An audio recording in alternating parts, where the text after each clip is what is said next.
Sejam muito bem-vindos ao Café Ciência e Fé, uma conversa entre amigos, num espaço onde a ciência não tem problemas café. Relembro, se a relação da fé com a ciência é um tema que vos interessa, não se esqueçam de subscrever, por gosto e partilhar. Tudo isto são formas de nos ajudarem a continuar e a divulgar este podcast. Mas passamos já ao episódio de hoje.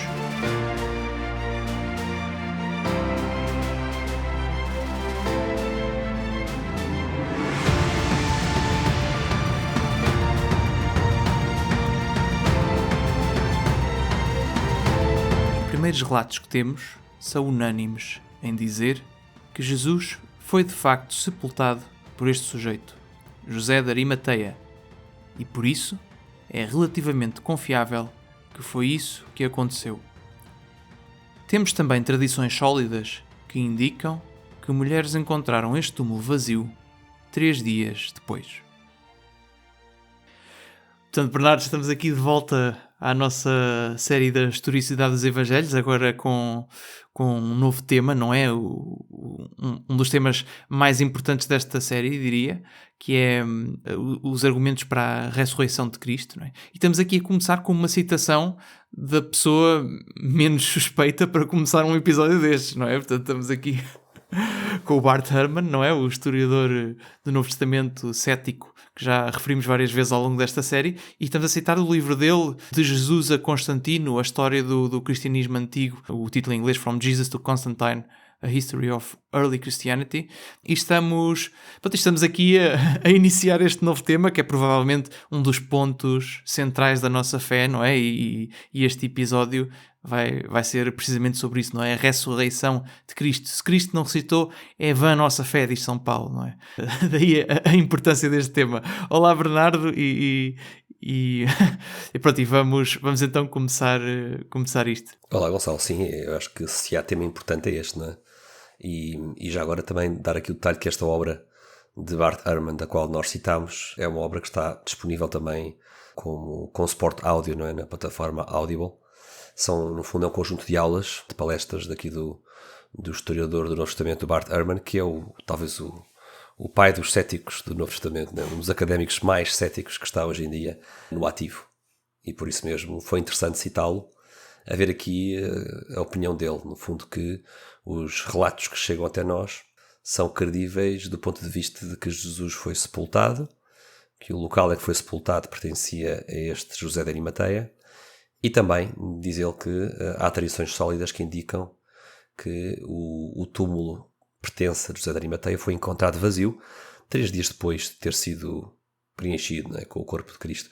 Por isso, Bart Ehrman naturalmente não acredita na ressurreição, mas estes pontos ele considera historicamente credíveis. Sim, da importância de estarmos a citar, não é? Porque o Bart Ehrman, é claro que há muitos céticos que não estudaram o assunto com profundidade e portanto acabam por ter uma opinião que não é tão valiosa, não é? Mas aqui no caso do Bart Ehrman, estamos a falar de um cético, estamos a falar de alguém que é agnóstico ou ateu, não é? E que é historiador do Novo Testamento. Portanto, ele, e não só é um historiador do Novo Testamento, como é um historiador do Testamento considerado um historiador importantíssimo, não é? Apesar de ser da ala cética, como já temos referido. E, portanto, é alguém que sabe aquilo que está a falar, não é? Portanto, sim. E se ele que é cético diz estes factos, bom, então estes factos têm um suporte académico considerável, não é? Se o académico mais cético os defende como credíveis. E podemos aqui juntar mais uma citação de Bart Ehrman. Gonçalo, vamos aqui citar, desta vez da sua obra Jesus, o Profeta Apocalíptico do Novo Milénio, portanto em inglês Jesus, Apocalyptic Prophet of the New Millennium. E vamos citar então aqui Bart Ehrman, diz ele: podemos dizer com alguma confiança que alguns dos seus discípulos afirmaram ter visto Jesus vivo. Fim de citação. Ou seja, Jesus após vivo, a sua morte, não é? Após a sua morte, exatamente. Por isso, Bart Ehrman, que mais uma vez não acredita que Jesus ressuscitou, no entanto, como historiador cético, tem confiança de que alguns dos discípulos de Jesus tiveram esta visão de Jesus vivo. Naturalmente, o que Bart Ehrman pensa é que se tratava de alucinações, não é? Que estes discípulos não viram Jesus ressuscitado, mas sim pensaram que tinham visto. O que é interessante, porque aqui o historiador está, no fundo, o que ele está a dizer é que alguns destes discípulos não eram mentirosos. Sim, Não diz que todos, não é? Mas alguns deles não seriam mentirosos e estariam a ser honestos naquilo que diziam ter visto. é assim, ele daqui pelo menos diz que afirmam ter visto, não é? Mas acho que não é ler demasiado nesta passagem se a interpretarmos de forma que ele está a afirmar que eles são honestos, não é? Ou seja, eu Sim, acho que é o que parece. não faria sentido dizer isto se eles não tivessem a ser honestos, não é? Agora, eles podem de facto ser honestos e estar enganados, não é? Isso é um ponto, é uma possibilidade, não é? E é com certeza aquilo que Bart Ehrman acredita, Sim. senão não seria cético, não é? Se ele acreditasse que Jesus ressuscitou, naturalmente não Seria cristão. Seria cristão, exato. Aliás, ele já foi cristão, não é? Ele já foi cristão. Ele começou por ser um cristão batista e depois perdeu a sua fé quando era mais novo. E por isso seria perfeitamente natural que ele a recuperasse, não é? Se o seu trabalho histórico levasse a isso. Naturalmente, até agora ainda não levou, não é? Por isso, aqui estamos com o Bart Ehrman agnóstico. No entanto, é interessante ver que o Bart Ehrman, para além de estar convencido dos seguintes factos, que Jesus morreu, que Jesus foi sepultado num túmulo que pertencia aos da Arimateia e que mulheres encontraram esse túmulo vazio, para além disto, Bart Ehrman também está convencido de que alguns dos seus discípulos sinceramente acharam ter visto Jesus ressuscitado, o que não é coisa pouca. Num contexto, Gonçalo, em que cada vez mais na opinião pública aparecem, como nós sabemos, não é? Pessoas que negam a própria existência de Jesus como figura histórica, não é? Termos aqui o Bart Ehrman a aceitar todos estes importantes factos não é coisa pouca, não é? Tem muita Aliás, nós importância. até fomos buscar uma citação dele no episódio passado, não é? Quando ele estava a responder exatamente ao trilema de Luís, não é? Que ele dizia o mentiroso, lunático, senhor ou lenda, não é? E ele depois disso esclarecia que quando ele dizia lenda era a afirmação da divindade de Cristo, descrita no Evangelho de São João, não é? Era a isso que ele se referia como lenda e lenda. Não à existência de Cristo. Porque a existência de Cristo estava fora de questão, não é? Historicamente naquilo que é possível fazer historicamente era clara.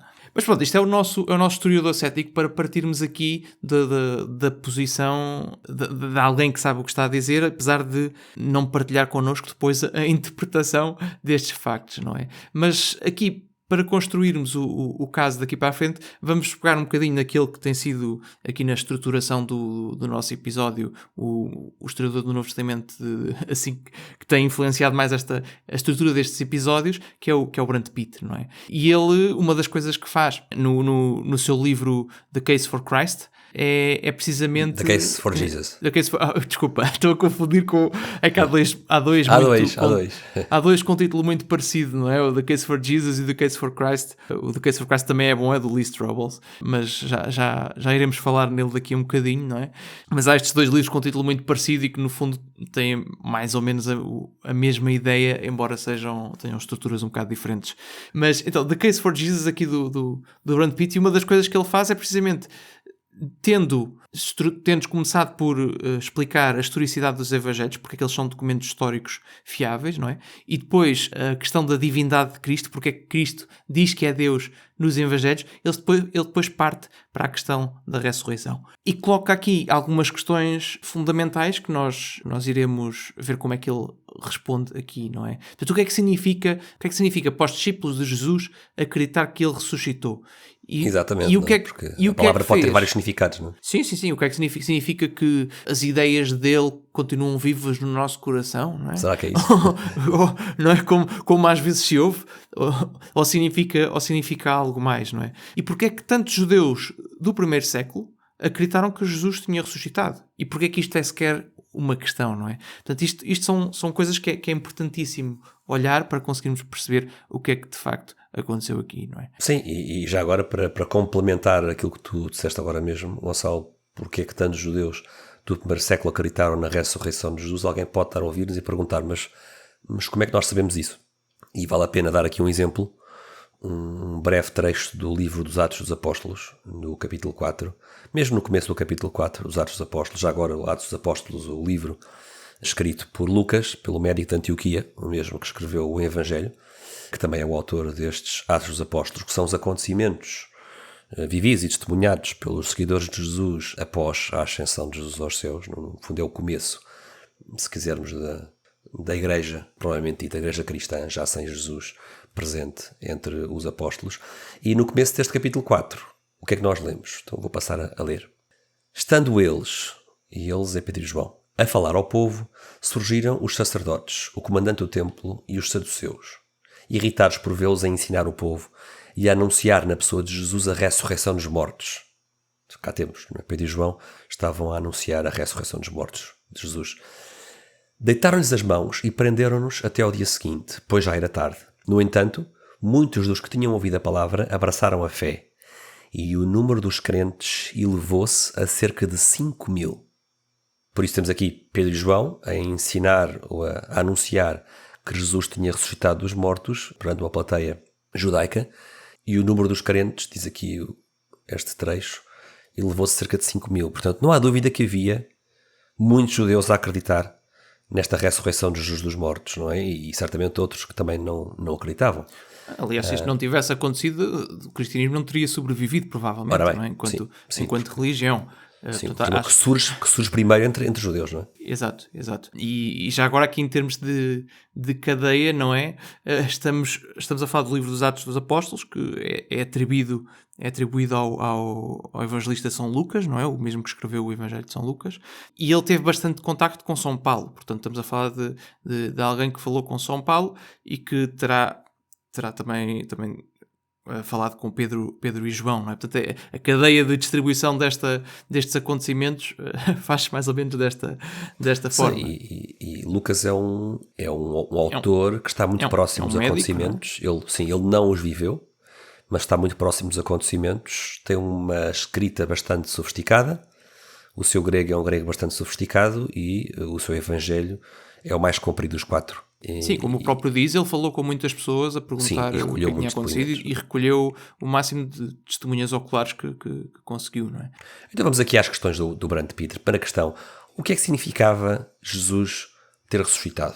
Há aqui várias hipóteses do que é que a ressurreição poderia ter sido, não é? E o Brand Peter, este académico católico norte-americano, diz que a ressurreição para os discípulos de Jesus certamente não era, por exemplo, o corpo de Jesus voltar à vida, para mais tarde ter morte natural, como aconteceu com o amigo de Jesus Lázaro, ou com a filha de Jairo, que Jesus ressuscitou, quer um quer outro, mas que não ficaram permanentemente vivos, não é? Acabaram por morrer, ou pelo menos não há vestígios, não há relatos de que andem por aí, não é? De que andem por aí. Por isso a ressurreição não é... Era bastante útil, porque teríamos testemunhas oculares com que podíamos falar diretamente. Seria muito pertinente, tens toda a razão. Seria muito conveniente. Portanto, não é apenas um reavivar de um cadáver que uns anos mais tarde morre de morte natural. Não é isso que é a ressurreição. Por outro lado, também não é um sentido, se quisermos, bastante banal, que seria deixarmos que a ressurreição de Jesus era a alma de Jesus ter ido para o céu para estar com Deus, porque nós católicos acreditamos que todos os santos têm as suas almas no céu junto com Deus, e isso não tornaria Jesus propriamente único, comparado com todos os santos cujas almas já estão no céu. Por isso também não é uma questão de o seu corpo ficar na terra a apodrecer e a sua alma ir para o céu, porque isso é o que acontece com todos os santos, acreditamos nós. O que é que também não é a ressurreição para os discípulos de Jesus? Não é a ascensão de Jesus aos céus. Aliás, quando nós lemos o Novo Testamento, nós encontramos passagens muito específicas para a ressurreição, que acontece no terceiro dia depois do começo da Páscoa dos judeus, não é? No terceiro dia, no dia em que o túmulo foi encontrado vazio pelas ditas mulheres. Não é essa a passagem que nos interessa, essa é a passagem da ressurreição, mas sim uma passagem que surge mais à frente, no Novo Testamento, nomeadamente podemos ir buscar de novo os Atos dos Apóstolos, mesmo no seu começo, que nos diz que Jesus permaneceu durante 40 dias, após ressuscitar no domingo de Páscoa, permaneceu durante 40 dias com os seus discípulos antes de subir aos céus. Por isso, a ressurreição não é a ascensão. A ressurreição não é muito distinta da ascensão. O corpo que sobe aos céus, no dia da ascensão, estava vivo junto dos apóstolos durante 40 dias. Não é? Jesus permaneceu durante 40 dias com os seus discípulos, diz o livro dos Atos dos Apóstolos. Portanto, a ressurreição não é nada disto, não é? Não é um corpo voltar à vida depois voltar a morrer, não é apenas a alma ir para o céu e também não é apenas a ascensão, não é? Sim. E não é o espírito das suas ideias continuar entre nós. Continuar vivo na nossas- memória dos Exato. discípulos. Exatamente. Exato. Portanto, é uma coisa bastante mais específica, concreta e acho que é uma palavra correta dizer o termo carnal, não é? Porque é a ressurreição da carne, não é? Da carne, sim. Do cadáver morto. Sim, O próprio cadáver morto volta à vida. No fundo é isso que os cristãos acreditam. Os cristãos não acreditam que a ressurreição é simbólica ou que a ressurreição é um ideal bonito. Os cristãos acreditam de forma muito crua que um cadáver esteve morto e sepultado neste buraco que havia numa pedreira nos arredores de Jerusalém e que pertencia a José de Arimateia, e que esse corpo morto, 3 dias depois, não estava lá porque ressuscitou, porque voltou à vida. E vale a pena também, já aqui para dar um exemplo de que a ressurreição antecede a ascensão e é diferente dela, o Brand Peter, por exemplo, dá o exemplo desta passagem de São João, capítulo 20, versículo 17, em que Jesus diz a Maria Madalena, junto ao túmulo, diz-lhe: não me detenhas, pois ainda não subi para o Pai. Por isso, um exemplo de que o Jesus ressuscitado que está a falar a Maria Madalena nesta madrugada de domingo de Páscoa ainda está aqui com os discípulos, não é? É um corpo ressuscitado que ainda não subiu para o Pai. Exato. Muito bem. E depois, para vermos que, de facto, os discípulos não viam isto como uma coisa simbólica, ou pelo menos não o descreveram como uma coisa simbólica nos Evangelhos, não é? Há aqui uma série de argumentos em que podemos pegar, não é?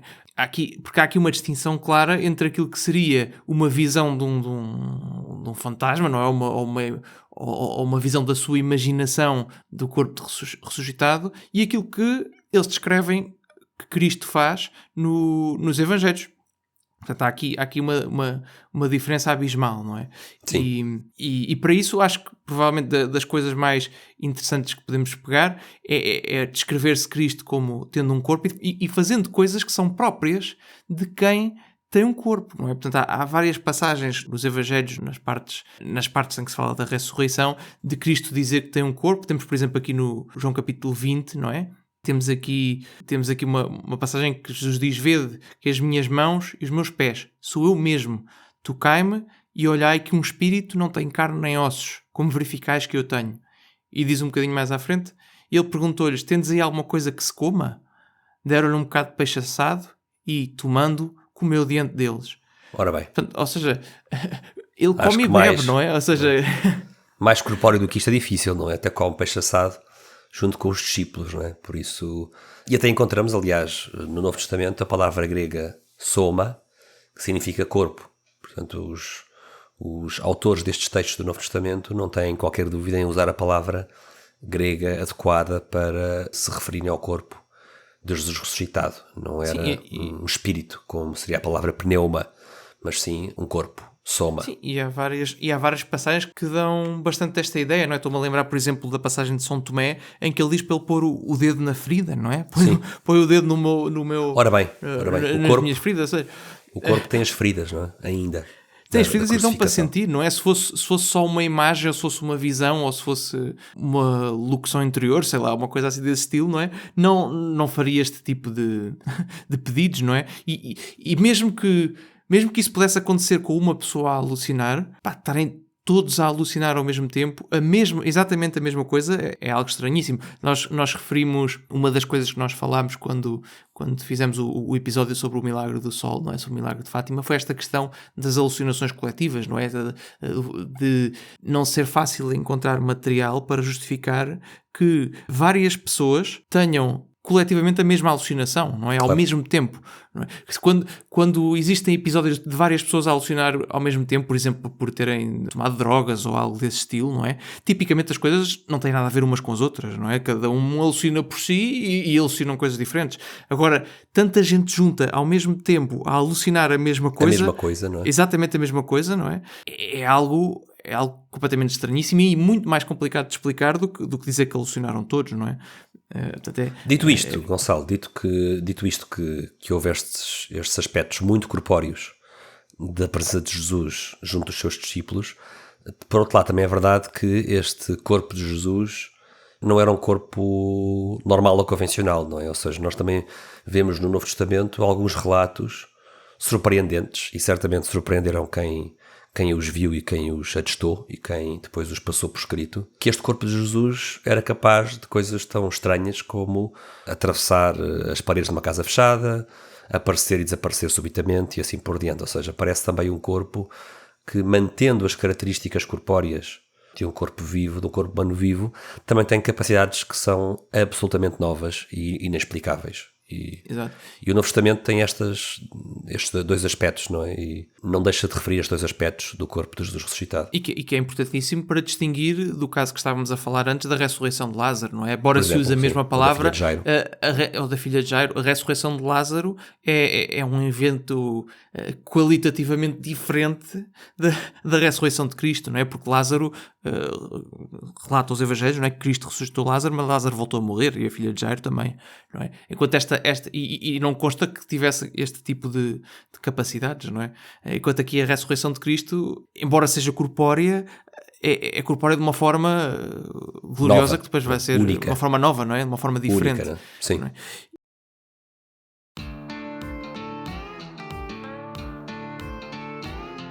Estás farto de podcasts chatos e te adormecem? Então prepara-te, porque estamos a preparar a melhor mistura de ciência e fé.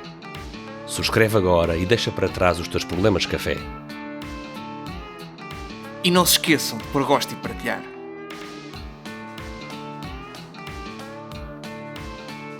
Não parecia o George Clooney, pois não?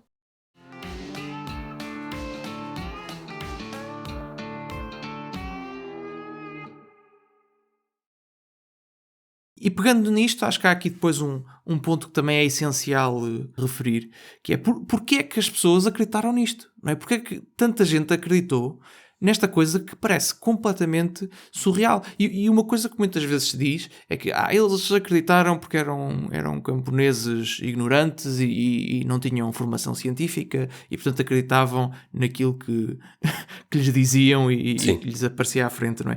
Mas não, a pessoa não é preciso ter um doutoramento em Oxford para saber que os mortos habitualmente não ressuscitam, não é? Aliás, não é preciso ter um doutoramento para isso.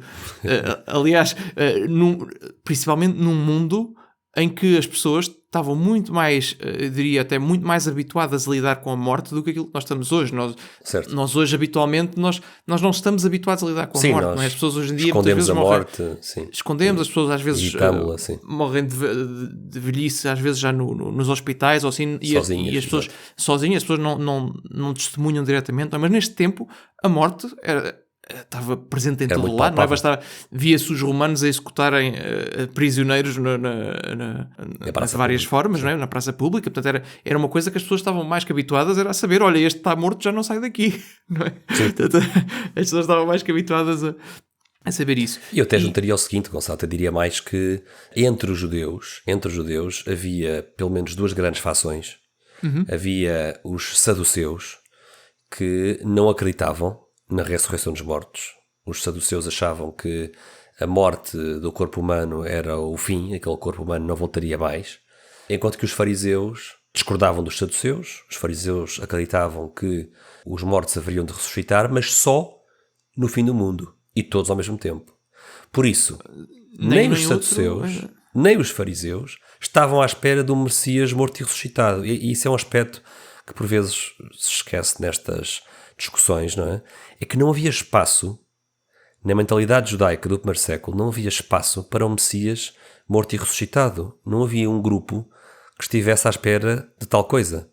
E daí o aspecto absolutamente novo e de total surpresa e choque que impedia um judeu da época de conseguir lidar com isto teologicamente. Ou seja, eu acho que os primeiros judeus, os seguidores de Jesus, a lidarem com o túmulo vazio e com as visões que tiveram de Jesus, com a experiência concreta que tiveram de Jesus em corpo perante eles, tiveram que encaixar isso numa teologia que não tinha espaço para isso, não é? E às vezes nós esquecemos disso. A teologia judaica não tinha espaço para um morto ressuscitar antes do final dos tempos. Sim, não havia predisposição para isso. Não. E eu estava-me a lembrar agora, isto é um bocadinho ao lado, mas estava-me a lembrar esta distinção entre os fariseus e os saduceus, que uns acreditavam que a ressurreição existia, mas era só no fim dos tempos, e outros não. Estava-me a lembrar daquela passagem que São Paulo utiliza isto para se safar a um problema, não é? Em que eles em que ele diz, é por causa da ressurreição dos mortos que me estão aqui a acusar, e eles começam todos a brigar uns com os outros, não é? Os fariseus com os saduceus. Pois, claro, claro. E arma-se a confusão, e ele lá consegue fugir da situação naquele momento. É uma passagem bastante engraçada, não é? Mas a pergunta que estavas a fazer é essa, Gonçalo. Porquê é que na altura muitos acreditaram que Jesus tinha ressuscitado? Se quer conhecimento da biologia, quer o conhecimento da teologia judaica, não tinham qualquer tipo de hipótese para se assistir a uma coisa dessas, não é?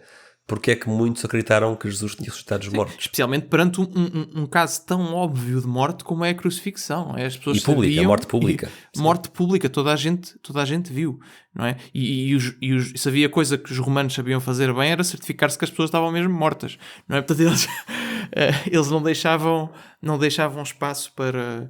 E também não esquecem o seguinte, não é? Que é, para além de estarem mortos à romana, não é? E bem mortos, neste caso o corpo de Jesus morto estava guardado por soldados romanos, e as mulheres que na madrugada de domingo vão ao túmulo para perfumar o corpo de Jesus sabem onde é que está o túmulo, ou seja, o local da sepultura também era conhecido. Não só o local da crucificação, o Gólgota, o Monte do Calvário, era um local público à vista de todos, como o local escolhido para Jesus ser sepultado também era conhecido dos seus discípulos. Esse túmulo que pertencia, um túmulo novo, escavado na rocha, que pertencia a José de Arimateia, era um local conhecido dos discípulos de Jesus, porque as mulheres sabem ir ter lá na madrugada de domingo, não é? E portanto, como tu dizes, é uma morte pública e é uma sepultura pública. E depois o túmulo é encontrado vazio, e também isso é um fenómeno público que várias pessoas atestam, não é? E que escandaliza muitas pessoas, não é? E que precisa de uma explicação. Exato. Então, quais foram, assim, os principais factos históricos, aqui pegando nesta situação, os principais factos históricos que levaram, que são neste momento reconhecidos pelos académicos, e que levaram as pessoas, na altura, a acreditar que Jesus tinha ressuscitado. Já falámos aqui um bocadinho de que ele morreu na cruz e foi sepultado, e toda a gente viu, não é? Estávamos a falar agora mesmo. Sim. Depois, como estavas a dizer, o túmulo foi encontrado vazio pelas mulheres, apesar de ter guarda à porta, não é? Eu imagino, no outro dia vi uma coisa daquelas era assim um género de um sketch cómico, que era os guardas à porta do túmulo a dizerem: isto é o trabalho mais fácil de sempre, vamos guardar o túmulo de um morto, não é?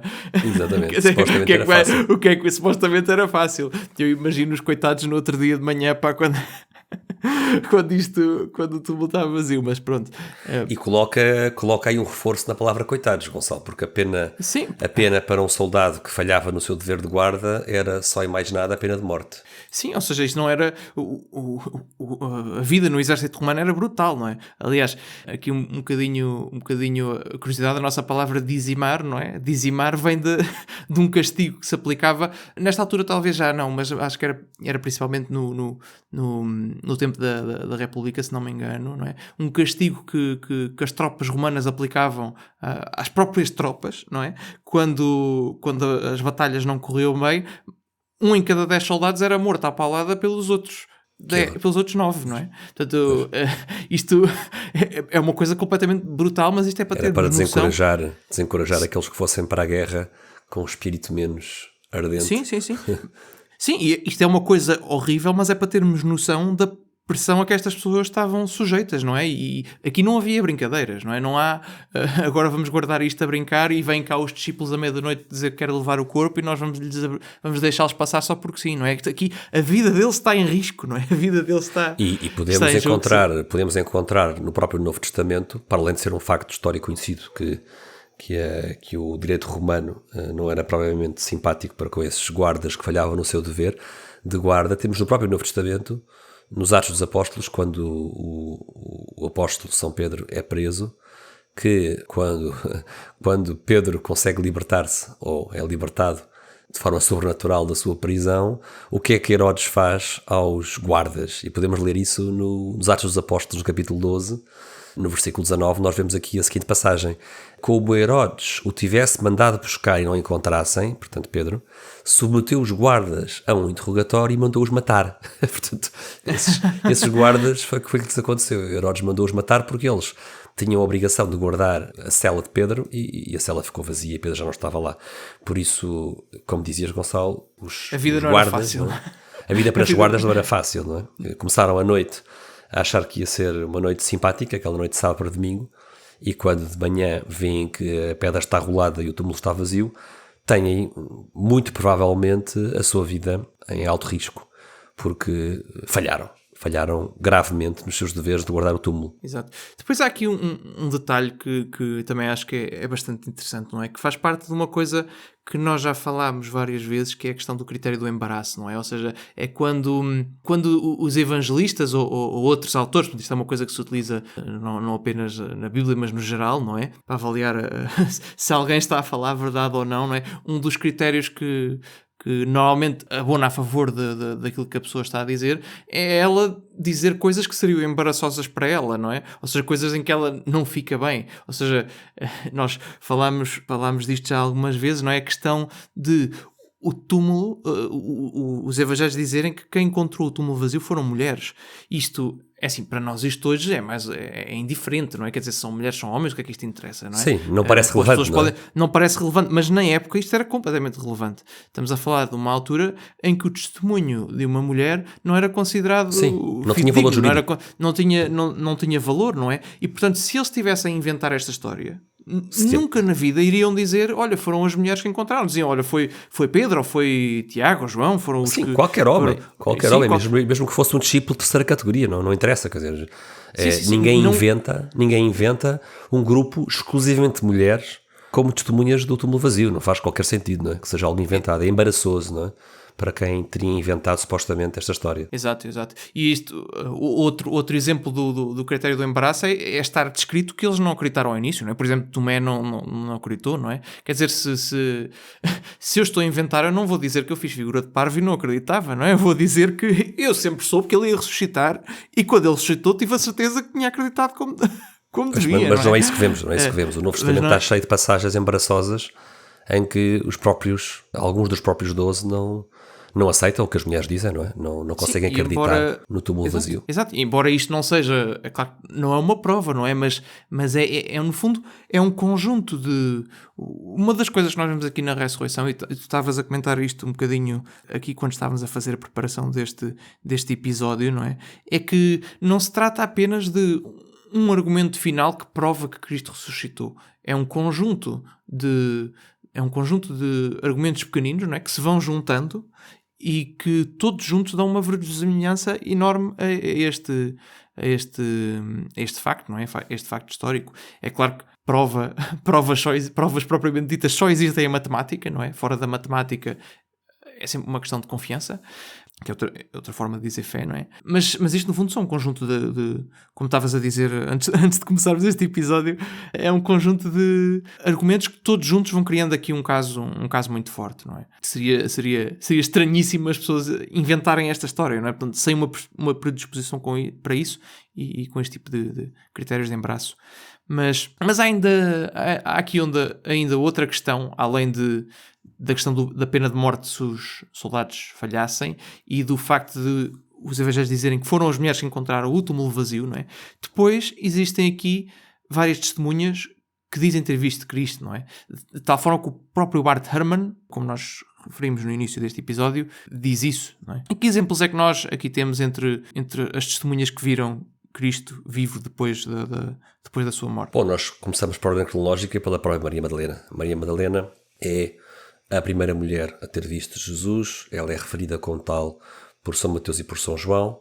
Depois os 3 sinóticos referem várias seguidoras, portanto, as várias mulheres seguidoras de Jesus, com alguns detalhes interessantes. Por exemplo, é clássico, é tipicamente habitual encontrar alguém que diz: bom, mas quando nós comparamos os relatos da ressurreição, quer os sinóticos, quer São João, encontramos várias discrepâncias e por isso a história não pode ser verdadeira. Não, é o contrário. É que se os relatos são discrepantes no detalhe, sem comprometer o essencial, Isso é bom, porque significa que esses relatos são independentes, que não houve uma uniformização forçada destes relatos.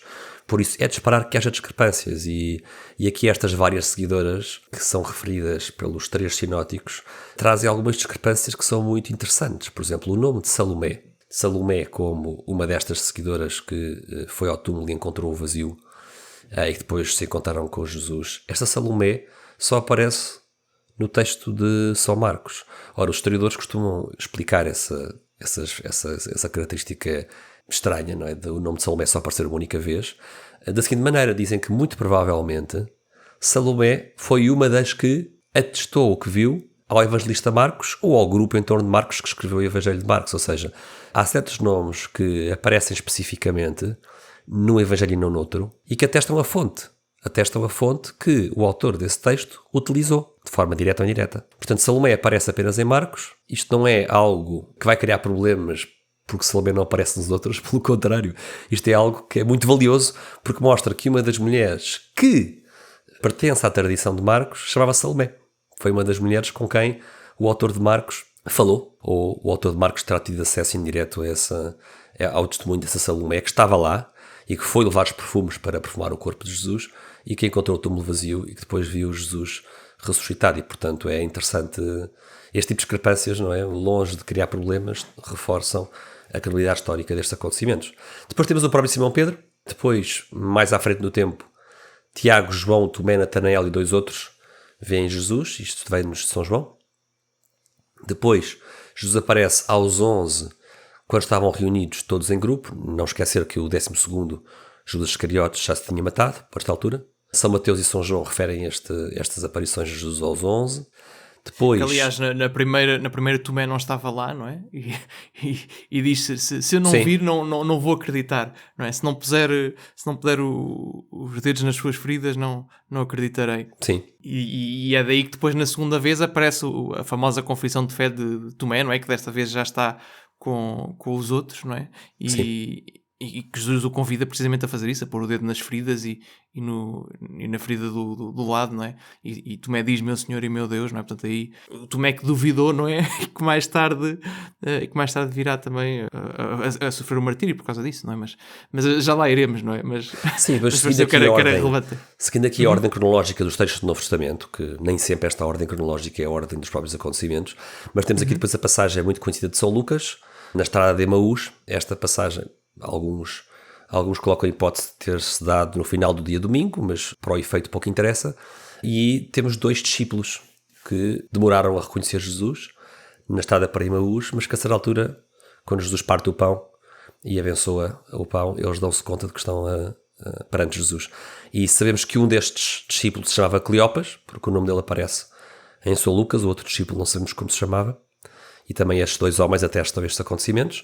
Depois a famosa passagem, que já falámos, Gonçalo, num episódio mais lá para trás desta série, a passagem na primeira carta de São Paulo aos Coríntios, capítulo 15, em que São Paulo diz, ou atesta, que mais de 500 irmãos viram Jesus de uma só vez, num dos vários dias em que Jesus apareceu, naqueles 40 dias depois do domingo de Páscoa. Uma das passagens mais importantes, já aqui falámos, não é? Porque tem marcas de tradição, uma tradição oral, não é? Uma oral muito antiga, não é? Sim.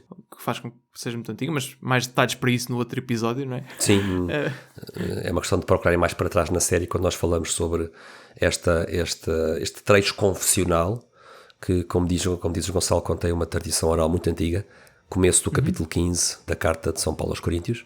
Depois temos também a passagem em que Jesus aparece a Tiago, o seu primo Tiago, chamado Irmão do Senhor, também na mesma passagem, no mesmo trecho doutrinal de São Paulo aos Coríntios, primeira carta, capítulo 15, e ao próprio Paulo, não é? O próprio Paulo diz que, e por fim, Jesus apareceu a mim como a um aborto, não é? No fundo, São Paulo, quem tempos tinha perseguido Jesus, não é? Aqui a minimizar-se ou a humilhar-se.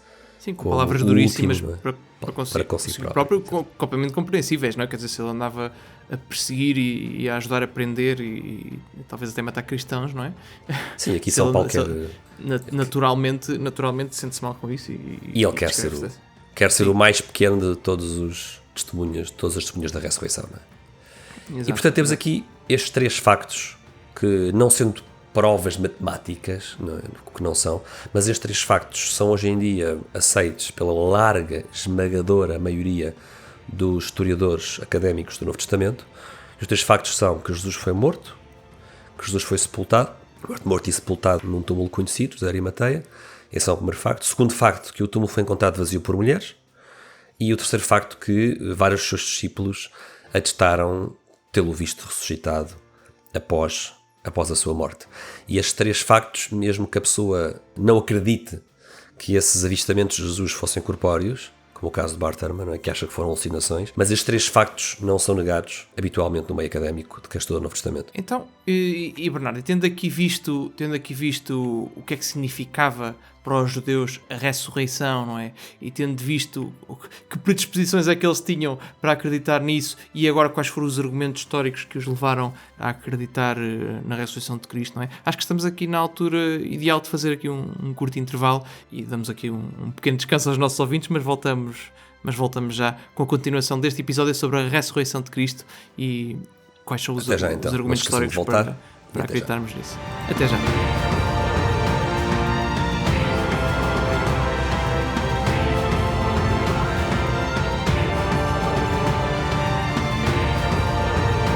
Final de mais um episódio do Café Ciência e Fé, esperemos que tenham gostado e lembro que se a relação da ciência com a fé é um tema que vos interessa, não se esqueçam de subscrever, por gosto e partilhar. Tudo isto são formas de nos ajudarem a continuar e a divulgar este programa. Podem-nos deixar o vosso feedback através de comentários ou dos canais habituais e o Café Ciência e Fé volta em breve com novos temas, sempre a mostrar a harmonia entre a fé e a razão.